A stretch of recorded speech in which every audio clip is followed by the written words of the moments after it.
Hey, welcome, all my right thinkers. Thanks for tuning in to check out your boy, P-Funk, thinking right out here in the lab, and I'm back in the book. I got a nice little lesson.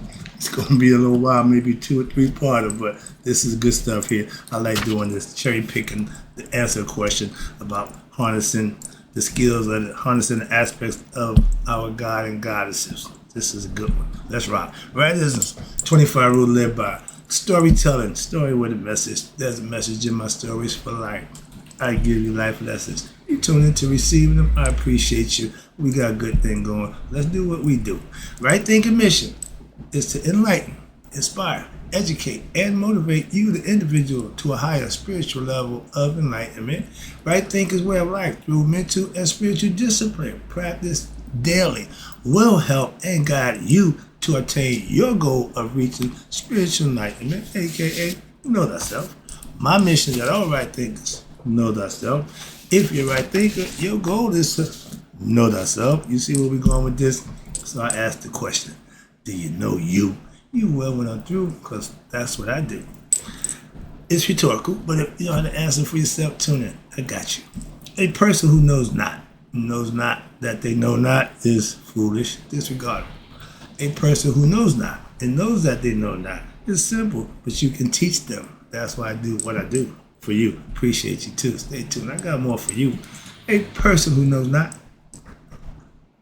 and believe and think that they know is dangerous. Avoid them. I do. A person who knows and knows not that they know, they spiritually asleep. I can awaken them. I'm your spiritual alarm clock here to wake you up with knowledge of self. Yeah, that's what I do for you. A person who knows and knows that they know is wise. Follow them. All these persons reside in you. Right thinkers, know thyself and to Mayat be true. We're still in lesson 2, introduction to the philosophy of Neteru. And we're climbing the tree of life from the Anuian theurgy. Okay, we're studying about the Anuian gods. I gave it to you before. Let's go. We're in midstream now. Where I'm at down here. I started out, right thinkers, let's talk about harnessing or mastering your God and goddess principles gives you what? Power over nature, aka the Force. Remember Star Wars? I got that for you right here too. All right, where we at now? I have my place set up. Where we at? I'm over here. Yeah, started right here. Yeah, okay. Sorry about that. Now, what we talking about is this way of learning how to what? Becoming a master of what? Oneself. Remember, there's a phrase saying, men and women are mortal gods. Okay, that means we're spiritual beings having a human experience. And we're mortal god and goddesses, and we're gods and goddesses are immortal men and women. When you get conscious of yourself, your immortalities is given to you. Now you know who. You're immortal. That's the difference. If you believe you're just human, that's your ignorance of yourself, your higher self. And that is the ancient Egyptian teaching. Again, they taught this. Everybody knew this. And Moses was an Egyptian high priest. He wouldn't have gave you the 10 Commandments. Moving on. Stop telling me he was this. No, I know better not going. Everybody knew the 42 Confessions of Mayat. They taught it. Societal.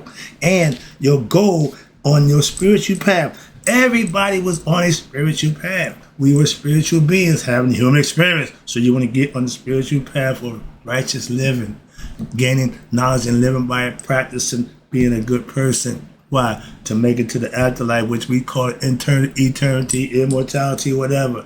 But remember, time is man construction. Spirit don't give a damn about time. Moving on. Let's understand that. We are constructs of time.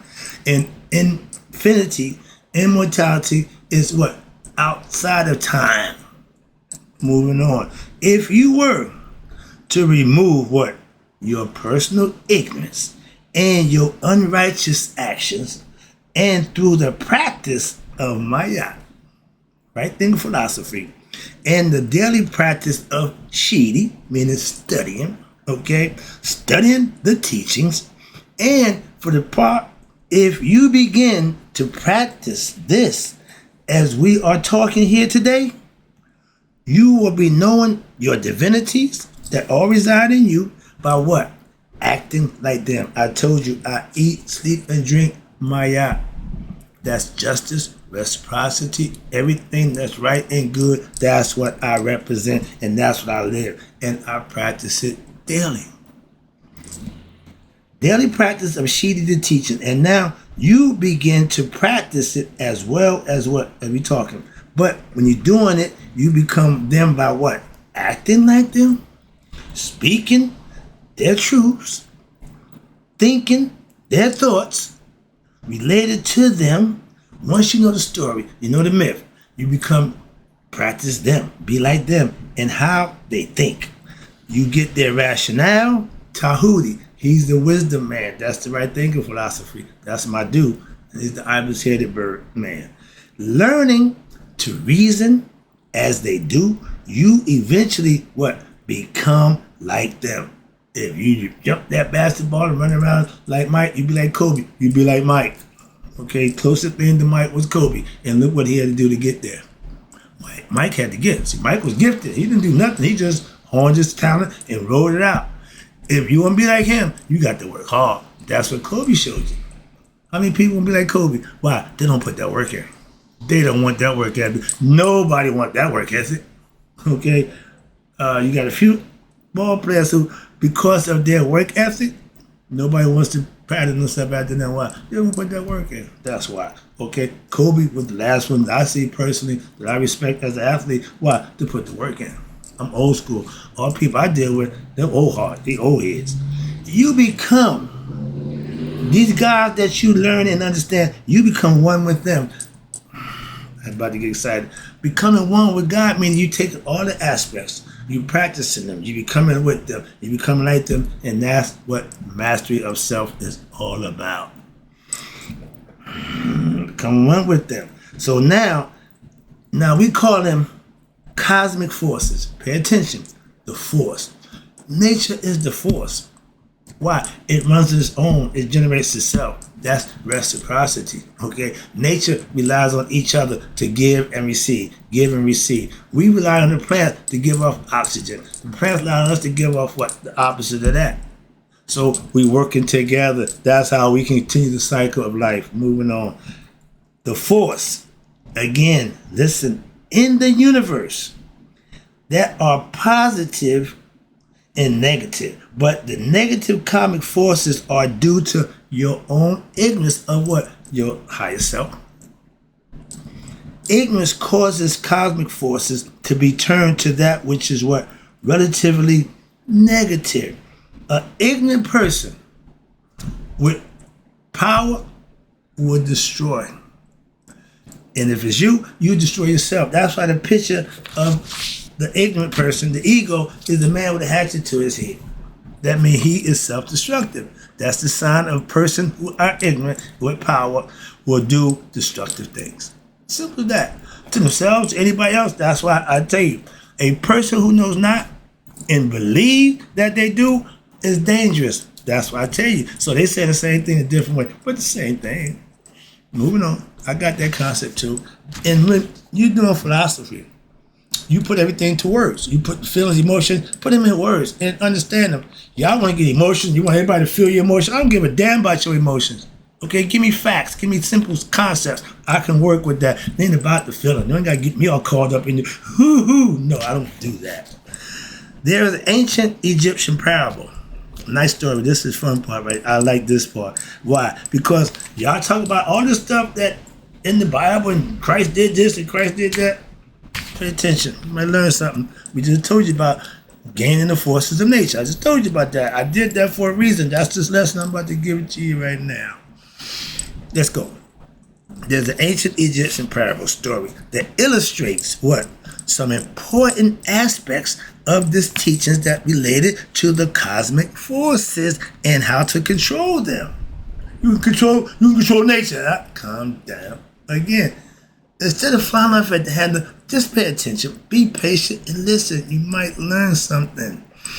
This is the Kemetic, not Egyptian, This is a comedic story of Old Kingdom period, the most ancient period of the dynastic era. There was once a story about a king. Again, these are stories to make a point, to teach a lesson. Again, what's the plot of the story? When I get done, you should have figured out the plot of the story for yourself and understand what the story is about. Well, did it really happen? Sorry, I'm about to get that out of the way. Listen to the story. And this is a comedic story, all right? There was once a king who was bored. If you're in power, you pretty much do what you want. So when you get bored, people are going to try to appease you. That's what they do for the king. And he had a harem. They don't give you the number. But what's this? Now, they call it harem. Modern times, I call it pimping. I had a harem. Okay, I know what a harem is. Okay, you got women who do service you. That's all I used them for my service. Depending on how I felt when I wanted to do so. Get past that, just saying back in the day. But a harem haver, that means you can go to anyone and have your way. Most of my harems was married or in relationships. So I was there, good time dude. I was the one they came to have a good time. I ain't problem with that. Good, understand. But now you're a king. You have that ability. You have a harem. So all the women are there of your pleasure. But what's this? And one of his ladies, one of them said, why don't you just take a boat ride? How about we just go down the Nile? And we'll play music for you as we sail down the Nile. And we will have a great time. She said, okay. He said, excellent idea. Let's go. All right, so now you got on the boat, got his girl. So we went sailing down the Nile. They go sailing. And all the ladies, listen to this, pay attention. All the ladies was playing music. And they were relaxed, and it was an unbelievably calm day. If you go to Egypt to this day, you can just see it happening. What? You can sail just as they did up the Nile in ancient times. It still does the same thing. Watch this. Now, all of a sudden, one of the ladies stopped rowing. The king got a harem. The king is on the boat. The ladies playing the music. The ladies also rowing the boat. Is that not pimping? That not big pimping. I'm just saying, for all you players, that's pimping. The women are doing the work. Okay, now watch this. And they start rowing. That means something happened. Row. And then what happened? The rest of them start rowing. And the king asked, what's going on? Why have we stopped? What's the problem? And the lady said to the king, I lost my great jewel that you had given me. Obviously, he gives them presents and jewels. She lost a necklace. Okay, it fell overboard. Okay, I can't see it. I don't see it. Okay, I don't know what happened to it. I just know. So, what can we do? King said, okay, let me call my minister. He called over one of his high priests. Obviously, he ain't rowing either. Pimping. I can say what you want. I can't get out of my mind. When you got women doing the work, you pimping. So, okay, on the boat. So, he goes to the minister, all right? Call one of his ministers, the high priest, to see, well, could anything be done about this problem? This ain't good. He said to the high priest, the minister. So he said, one of my wives lost jewelry that I given her, and she's very upset. Okay. And all the ladies are pretty much very upset that they have stopped rowing, so we got a problem. All right. So now my whole wonderful day shot to hell. It's turned into a nightmare. Can you do anything? Okay. So that the minister said, all right, I'll see what I can do. You know the old saying, But when you got control, you got power, you make it seem like you don't know what you may. I'm gonna see what I can do. Knowing the whole time, you got it under control. You know them kind of people. All right, a little drama to it. All right. So now I do my best that I can. And then what? He goes and looks overboard. And what he do? He uttered a few words of power. Abracadabra. Everybody likes that word. Everybody just, when you hear magic, everybody say abracadabra. Okay, he said a few words, but we call it heka, meaning words of power. When you utter yourself into existence, that's power within the word. The word was with God. Again, God self-created himself by uttering himself into existence. That's word of power. Okay, he created himself. That's why you can't tell people when God started. No, he uttered himself into existence. He wasn't created. He didn't have a mother, father. He was self-created. That's how you start there. Well, who made God? Moving on. But then he said a few magic words. And what happened? Pay attention. All of a sudden, the Nile River stopped flowing. He parted the Nile River. It stopped on one side, parted on the other, and there was a parting of the Nile.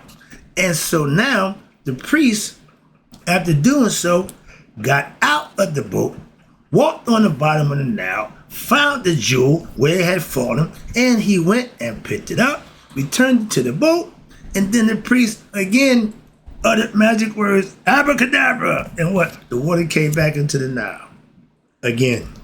And they started flowing down the river, merrily on their way.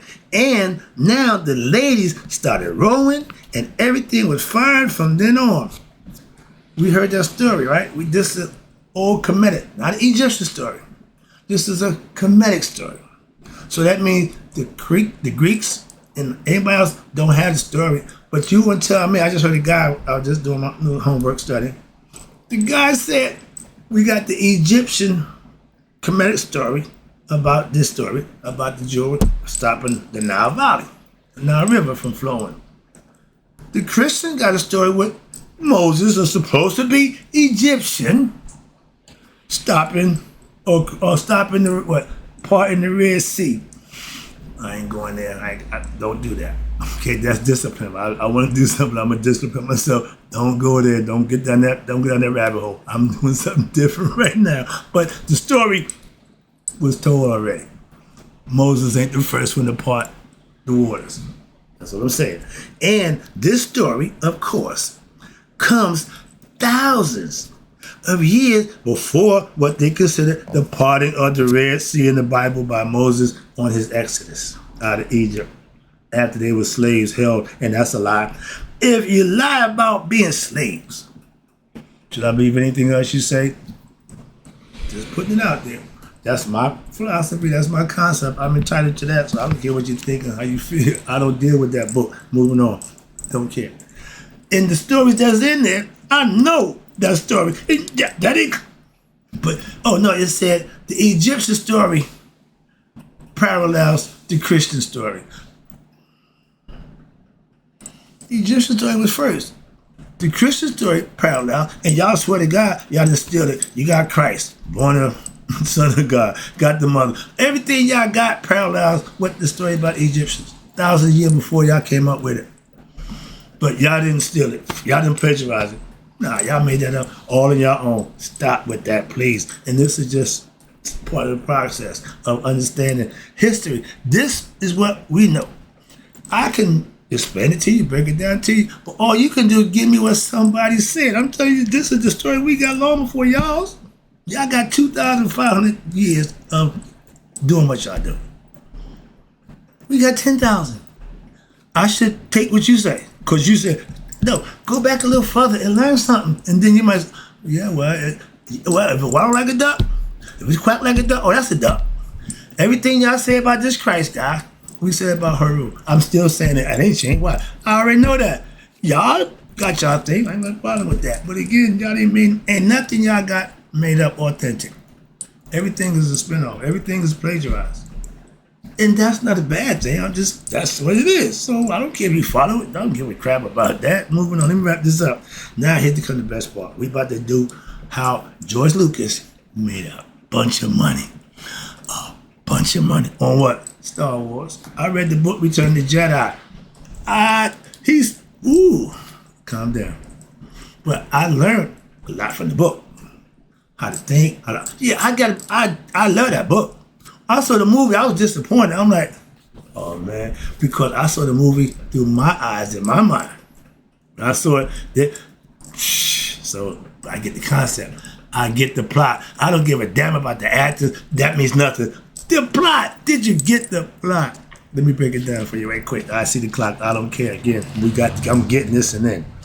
What I'm trying to get to you, explain to you, is that the fact that fantastic feats are possible if the cosmic forces are what? Controlled and harnessed. That's what we've been talking about. I'm going to give you the damn, but that's what I'm trying to break down to you. Climb the tree of life by harnessing each one of the aspects of your character to master it. That's what they're showing you. What's this? And Yoda was the master what? Your own decision advisor. When you reach Yoda, you go there to get knowledge. He's the last. What I'm getting at, what's this? Once you harness every aspect of your character, there's enough of them to keep you busy. But when you do that, this includes you have feats such as levitation, flying through the air. They just show the guy yoga, concentrating. Yeah, okay, no problem. But I'm waiting for y'all to find out how they move them big ass rocks in Egypt. Levitation, ding, vibration. Okay, moving on. It's coming. Y'all, I ain't figured out why I think this thing ought to get there, but that's another story. But they showing you when you can lock in and synchronize with nature. This is what George Lucas did. Watch this. And you can make it rain. Remember the Indian dancers? Oh, yeah. Yeah. Dealing with nature. They understood the force. Watch this. Stay with me. Even causing earthquakes, storms, etc. That's having control of nature. Manipulating nature and the psychic powers and the powers to control the force of nature. Again, and such. Please pay attention. This is where it's getting good. You recall the movie? George Lucas? Star Wars? I love that movie. Why? Because it's teaching you how to know yourself. Become a Jedi warrior. What's a Jedi warrior? A Jedi pillar. A person who understands the Egyptian concept. And the Jedi is a person who is established in his knowledge. Give you a quick heads up. But I just gave you that lesson. But become the Jedi. Okay, what's this? And you got Star Wars, where he took up the theme right there, the concept, the theme, meaning you got to apply a philosophy that he gonna let out, and what he called it, the life force energy that resides in the universe. My feet moving, that sustains our life. The force, that's God. We call it God. Okay, what's this? Which the ancient Egyptians, we called it Sekhem, serpent power. Y'all call it Kundalini. But that's having control over one's physical and mental capacity. And it's called what? The force. We're what? We're special, highly talented individuals who practice and harness what? The forces of nature. I'm about to run. Man, I'm about to jet up out of here. Why? This is good stuff. This is where he gets it from. He told you that. And this is where the idea comes from. And I've been trying to teach you that for the last 10 years. Admitted such. What? It came from the ancient sages who discovered these forces and developed what they call spiritual disciplines, aka Shidi. We put it in the philosophy that you can practice. And to discover and develop what? Your skills as a Jedi warrior, Akus, an enlightened being. Same thing. Christians, the anointed one. Same thing. Indian, Nirvana. Same thing. Mahdi. All I'm saying is the same thing in different words. So don't get caught up in what they say. You only worry about what you do. I mean, if you got control of the force, practice, use it. See if it works. I do all the time. What's this? And with the ancient sages who discovered these forces and developed, and they called it spiritual disciplines, and that's what we call Maya philosophy, and to discover and develop them for yourself. And if you were able to know and master these principles and become one with each one of them as you climb the tree, you become one, and you perpetuate them in what? The proper manner. Here we go. Remember, the proper manner. You can take this same knowledge and flip it and use it for other purpose. And it works. And guess what? The guy, Aleister Crowley, he did just that. You got a bunch of good guys who go bad. The dark side, Darth Vader. He used the principle that he learned about the hustle in the street. He used it to his benefit. I know that now. I did the same thing in the beginning, but the price for that, going to prison, my man, I don't want to play that game. Simple as that. I don't gamble. What? I ain't trying to lose. I'm playing the short thing. That's my proper way of using it. And what happened? Now you could harness their power and have it personal. Walk around with power. Superman, undercover, Clark Kent. Why? When you need to be or do, you're able to do that. That's the difference. And watch this. Every adverse situation, you're able to handle it with no problem. Most people freak out. Lack of knowledge, not understanding, and they don't know their powers. But you could perform strange feats by controlling outer forces of nature, or even controlling and manipulating the inner forces. That's what you're working with, your inner forces within yourself. And that's what they call the subtle forces that are even more powerful and potentially more destructive if used in the wrong manner for human personalities if it's led by egoism. That's nothing to drop the pen because I see the clock, but I still got some more good stuff. It's only going to get better. Roll with me, I'm going. Now, we should not neglect that the subtle aspect of the myth, again, they break it down for you, simplify it so you can understand it and then implement it. And the aspect of the myth is related to the power of your inner peace that leads to what? Enlightenment. The light go off. Ding, I get it. Once you get it, that's called eureka. I got it. And when the Pharaoh became bored, that was a sign of what? That his ego was making his mind agitated. He wanted to human himself. Again, what's the devil workshop? Idle mind. An agitated mind, idle mind, the ego is what? Making decisions on his own. A lot of them don't be good. And he had given away the jewel, which represent a goal, the goal. And the inner peace, or what we call self-knowledge. Gaining understanding of every aspect of your character leads you to that place. And the ladies are what they consider the movement on the water of life, who bring solace, harmony, pleasure, fulfilled desires, but also progress on the waters. But that cannot work for long. Why? Because if the jewel is lost, and to find the jewel is necessary for what? To stop the movement. The endless actions of futile pursuits in life, chasing material things, chasing people, chasing situations that make you feel good about yourself. Ego feeding, all ego feeding. It won't last long. It won't last long enough for you to learn, and you can utter the words that turn your mind towards what? The goal of the jewel, which is your higher self. The order, the divine, turn your concept to the divine, higher self again. Then the separation that the material and the spirit, the physical body is material. The spirit in the body is spirit. They come together to make a human being. But the physical part, the body, the mind is always occupied, and the opposite of life, where the waters represent cloudiness. Then the water must be cleared away. Why? In order for you to see the goal. What he's doing, stop the water, stop everything. In the same concept, when Haru got killed, got poisoned by a scorpion, she stopped the world, so to speak. So everybody, in order to get what they need done, had to stop everything and take control. And that's what they show here with the jewel. I love that concept. But having attained the goal, now you got the goal. So what happened now? So the movement of life can now continue with what? A higher and better perspective and a higher vision. I just get less how to obtain higher vision. And what they call a masterful dominion over one's life.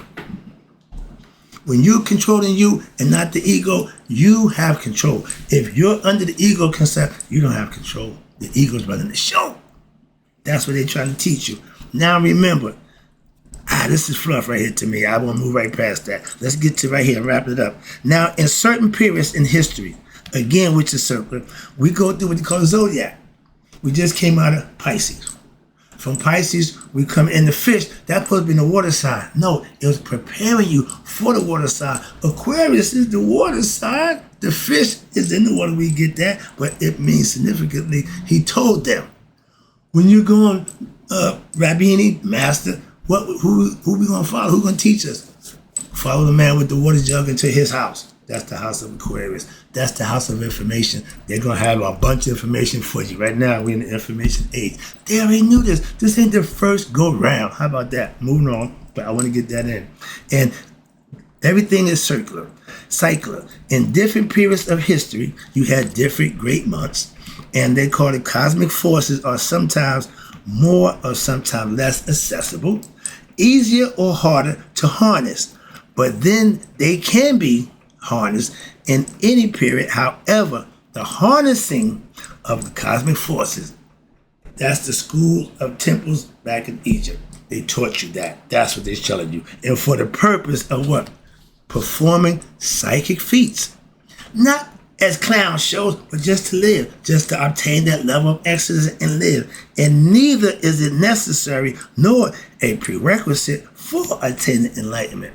Everybody ain't gonna sit, meditate, and levitate because they that deep into the meditation. They got guys who meditate themselves to death. Went right, just meditated right on to death. But that's extreme. With Maya, you never do nothing to extreme. I practice that. But the highest goal of life, and just because you know about the cosmic forces, again, knowing something and not doing it is just like not knowing. But that does not mean that you have full control over them. You got to practice them, master them, and now what happened? You can attain the mastery that controls it, but that has to be worked on. When? Daily, and it ain't easy. Yet, even if you do control it, even to a great extent, that still does not mean that you have attained what they call wisdom. Why? Because there are two important components needed to attain spiritual enlightenment. You ready? This is the coup de grace. I'm taking it home with this one. The attainment of wisdom through what? Daily practice of the principles and the mastery over it by using it daily. What I'm getting at is that the self-knowledge and the knowledge of it, which gives you wisdom. Oh, excuse me, wait a minute. The first, let me go back. What I'm saying is getting at it is the knowledge of self, the knowledge of it, and the wisdom of the cosmic forces, of the principles. That comes first. And then the mastery over them through daily practice. And the power comes next. When you practice it, when you harness that power, that's when you can use it for the good. And if you use it for the other purpose, you are paid. So the knowing of it is the first stage. Again, knowing the myth, got that. But this is important. Why? Because the outcome could be destructive in the reverse. Again, negative, you're going to get the results. How would it be if people were to put you, a driver, to drive a car before they were taught how to drive? You got the road test. The road test is the after. You got to learn the rules of the road, understand how the vehicle works. Those are things called training and teaching. That's the process of learning anything. Same thing, good example. But many people can produce music, but without wisdom. They only produce music that is commercial. I hate commercial. And it's all ego serving. Commercial means everybody gonna buy into it. That means everybody gonna jump once you can make a bunch of money. That's why I don't do commercial. I know I'm not commercial. Why? Look at my views. But that's to make themselves rich. I don't do this for the money. I did this for the money, I'd be broke. Why? Because I ain't making none. So if money was my goal to do this, I ain't doing such a good job. How about that? Moving on. But if it's injurious to the listener, it's not good. I grew up on music. Music, a theme of life. We live there. Ain't no stopping. I'm a George Clinton Parliament from the done. I got music enthusiasm and inspiration all my life. I don't know. The only person I know now is the kid, K. Dot. And I see he on tour tearing it up.